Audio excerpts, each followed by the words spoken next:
This conference will now be recorded. Welcome to PMC SMACA podcast series, Nuts and Bolts Live. Our goal is to bring you educational content whenever and wherever you choose. And I'm your host today, Diane Bohacek, Associate Director here at the PMC SMACA.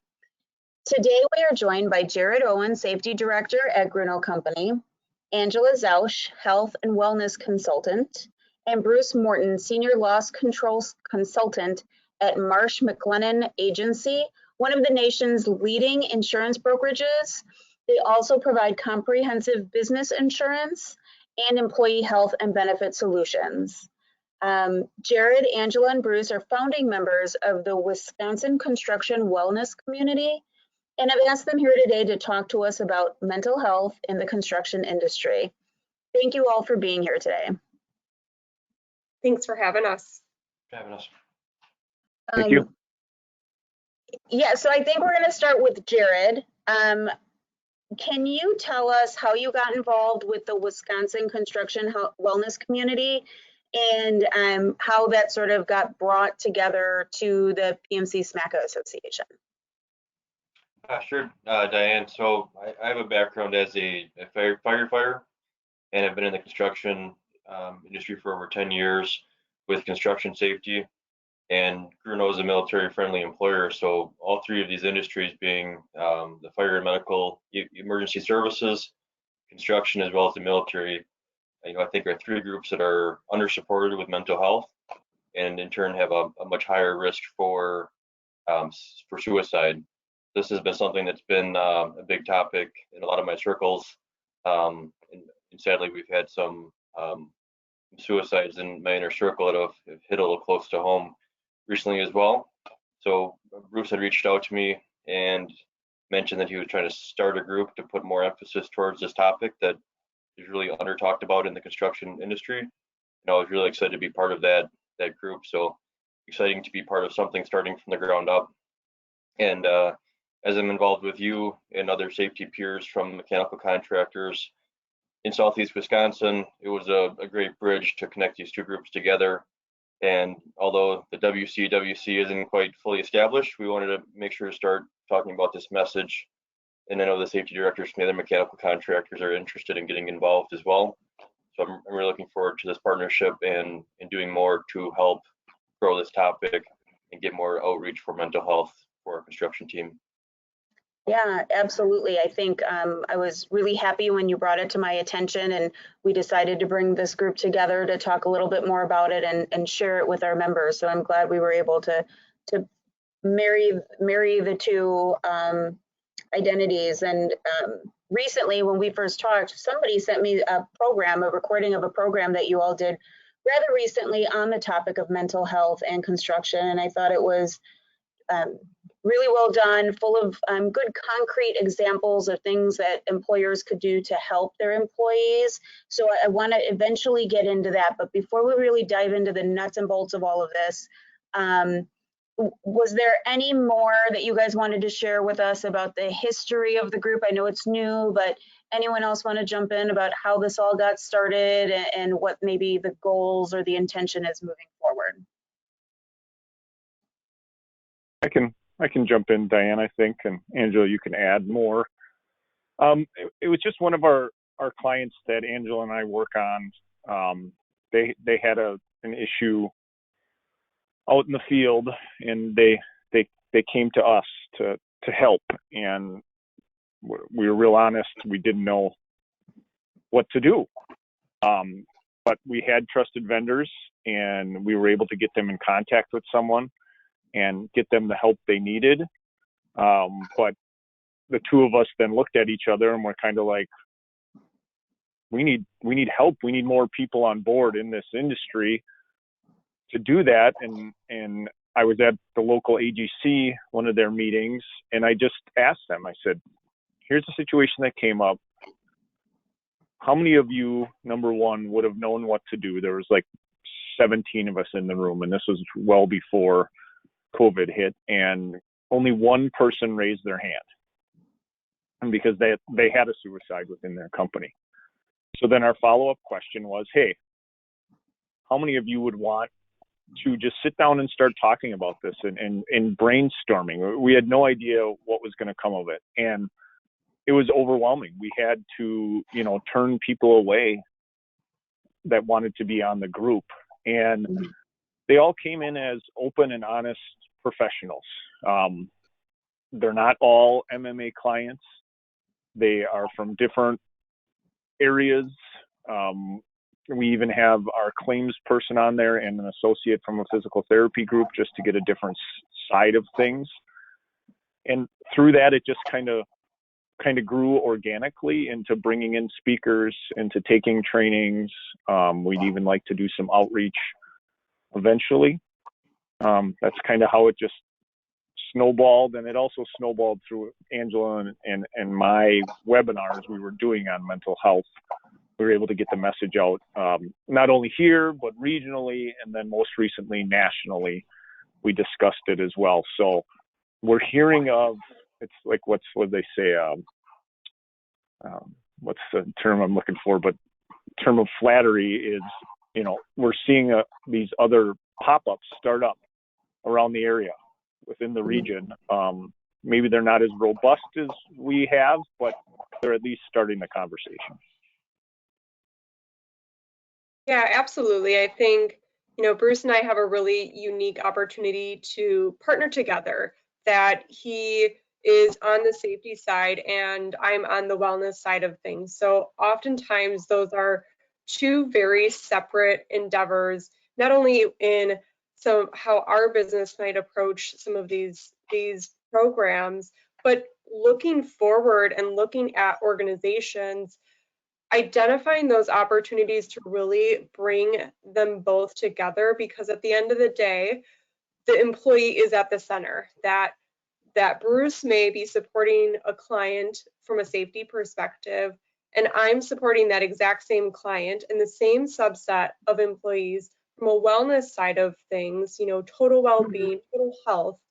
And if we're not working together, then we're really not coming to the table with the same types of solutions. And mental health, unfortunately, does cross into that line of safety, that if you don't have employees that are in a sound place, they don't have access to appropriate resources, that not only are they at risk for on-the-job injuries, but their productivity might go down.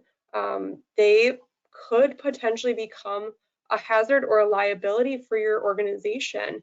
And so being able to step back from that and identify ways to partner together has been really fruitful for him and I, to use this as a way to kind of pivot on traditional wellness programs and traditional safety programs and cross those lines to really get to the root of supporting total organizations and total employee health. Well, and that kind of leads to my first question of, it sounds like really the way to make a affect change at an organization for most topics, definitely including this one, is sort of a top-down approach. And so I think you would all agree that getting leadership engaged in this conversation maybe is the first step. Would you agree with that, or do you think there's a different strategy that maybe works better? No, absolutely. You're spot on. Every organization, as much as we want to believe that grassroots, programs have long-standing effects, it takes a lot for it to get to a point where it's part of the fabric and culture of that institution. But if you get that leadership buy-in from the get-go, not only are you getting a commitment to weaving that into the culture of what that group is really looking to affect change on, but you're able to start affecting the company initiatives. Every company initiative starts with that top-down leadership, but it's really a communication strategy and ultimately a culture strategy.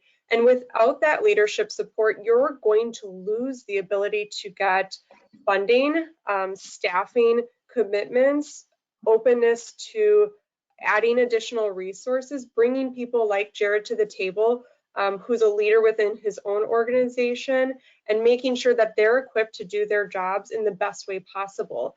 But if you're starting kind of midway through or from the bottom up, it takes a lot more momentum in order to get to the same outcomes. So, you know, with this organization, especially the Wisconsin construction community wellness community that we're working with right now, you know, these are all leaders of their organization. They have a lot of say in what happens. And because of that, the momentum that we're gaining is pretty quick. So it's really exciting to be a part of that. But then too, having that leadership as part of the forefront of what we try to affect change on allows us to be a little bit more systematic so that we can put out things around destigmatized communication, making sure that we have appropriate trainings and development for the talent within our workforces to ensure that this continues to support the mission of the organization, support the direction that the company is looking to go in, but then also hold accountability to make sure that it continues as part of the long stand of their company initiative.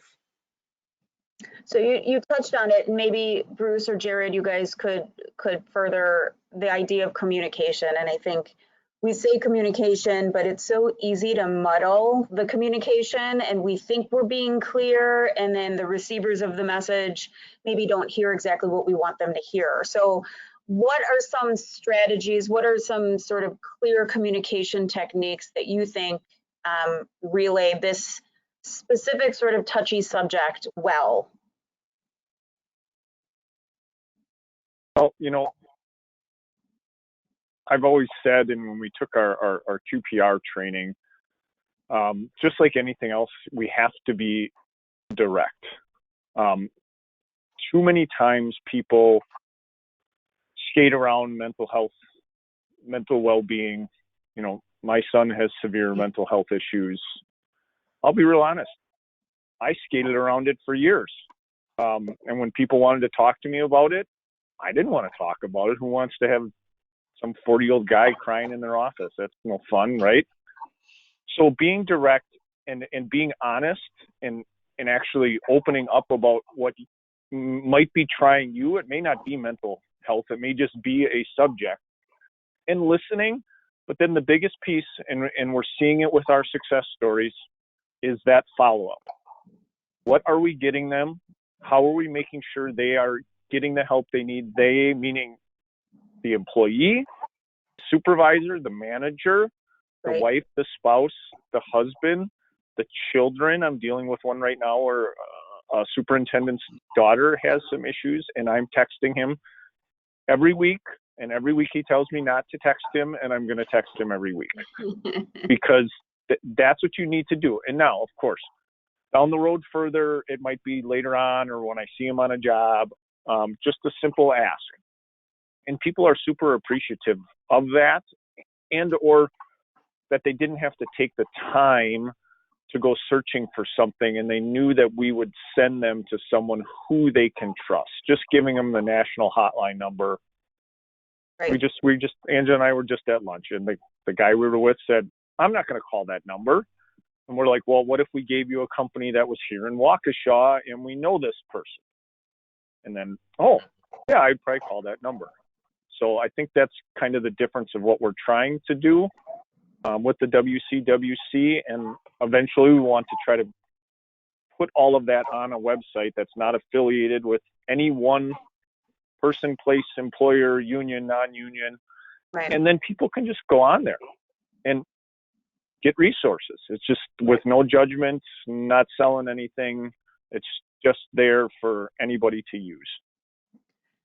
Yeah, and I think your point is really valid of the direct communication, because especially when it comes to mental health, or you know, you might have a moment where you sort of share, and then afterwards people sometimes sort of cower away from the follow-up of that and feel like, oh, I don't want to ask about your kid. I don't want to ask if your wife's doing okay because I don't know if it's going to be awkward or uncomfortable.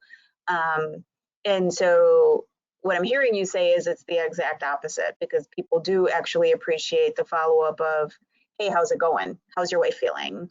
And sometimes it's as simple as she's great, thanks for asking, but they know that you asked, and there's value in that.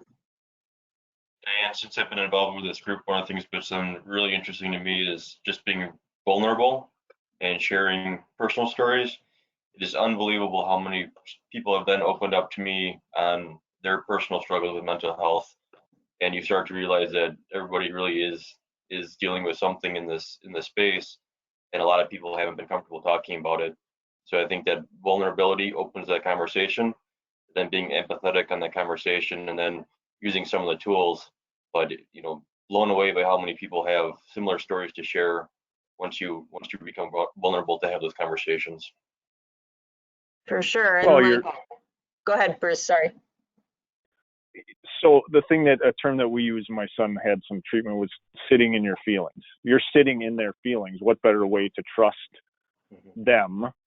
And it is just amazing the better bond you have with one of your employees, with the employer, or with just a safety professional that works for another company. Angela and I were just talking about this. I think, pretty sure I sent her an Instagram piece this morning about it. If you're appreciative of that other person or what they're doing for you, the chances of them reciprocating that are so very high. So if I need something from Jared, I have no problems reaching out to him or any of the people in that group, because we have shared and we have bonded, and it's only going to make our industry as a whole better, and then if the other industries see this, maybe they will copy it and do those sort of pods or things like that. I know our office in Minneapolis is trying to start it. And some of the great success stories is we had Mammy in for that QPR training, and one of our contractors put 61 people through that training yesterday in their office. Wow. If that's not a commitment to safety and mental health and risk management, I mean, I can't imagine an hour and a half times 61 employees what that investment cost. Right. So we are seeing the investment here locally with people who have been involved with this, which is amazing to see. Yeah, I think there's a real change in the mindset from, I don't know, maybe 5 years ago. I know we had a program, and it wasn't as well attended as I would have liked back then. But the response as you have these conversations today is much different than it was even 5 years ago. I think people are much more open, feel much more comfortable and safe and sharing, and the stigma is starting to sort of dissipate, which are all, heading in the right direction, which is awesome. And maybe, unfortunately, given the COVID circumstances, a lot of people are maybe recognizing, I think someone mentioned children, the kids are having a really rough time right now, and parents are spending a lot more time with their kids and sort of seeing the struggle that maybe they didn't see because the kids were at school, and now they're sitting at your dining room table and you can see the frustration, and so it's a lot. And so maybe the timing has all sort of converged to make this conversation what it is today, and I think it's heading in the right direction. And like all things construction, we always end up talking about toolboxes and tools. So what tools can our employers use to improve their discussion with employees on mental health? What are some things that they can do to improve what they do with their employees? Yeah, absolutely. And I know we've kind of thrown out some acronyms throughout the time we've been talking. And one of those is mental health first aid training. And that's really a national program that's meant to teach the skills to respond to mental illness and substance abuse. We know that the construction industry has much higher prevalence of mental illness, suicide, and certainly substance abuse than any other industry. Top 3 when we look at suicide rates. So it's a really critical course that, certainly anybody within an organization can and should take part of that, right? You might not experience mental illness yourself. You might not experience it somebody with you that you work with, but you could have that situation that you need to navigate in your home life. But a lot of times what we've done is we've made these trainings available and recommended it at a leadership level, that when you're managing employees, part of what you need to do is, as a risk manager, is recognizing when work quality could go down, and is it as a result of some type of mental illness. Certainly we know that substance abuse training and reasonable suspicion training is part of our day-to-day norms, but mental health should really be in that same toolbox as part of the managerial training. And then QPR is around question, persuade, and refer. And that's a training program where that's what Bruce was referring to. One of our partners had brought that out to so many of their employees very recently.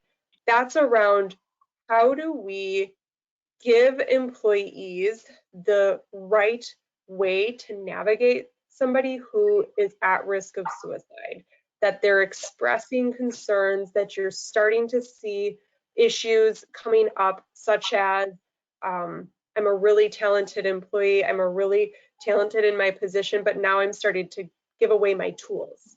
And it doesn't really make sense. And now my work quality starts to deteriorate. So leading into that is a sign that somebody could be in a mental illness or mental health crisis. And so how do you take that on and then ask the right question? How do you reaffirm that there isn't a wrong question to ask, and being too direct isn't the wrong thing to do? And then guiding them through, once we've asked the question, the hard, direct question, which is black and white with no room for movement in there. Do you have thoughts of not waking up in the morning? Do you have a plan in place? And moving into, how do we refer them into some type of help mechanism, asking them for a commitment to get help, whether it's together or on their own, and then making sure that people are really comfortable with that, because it is a tough and sticky situation to be in. So the more training that you can make available to not only help destigmatize it, but just to reduce that level of stress when you do need to navigate it at those times.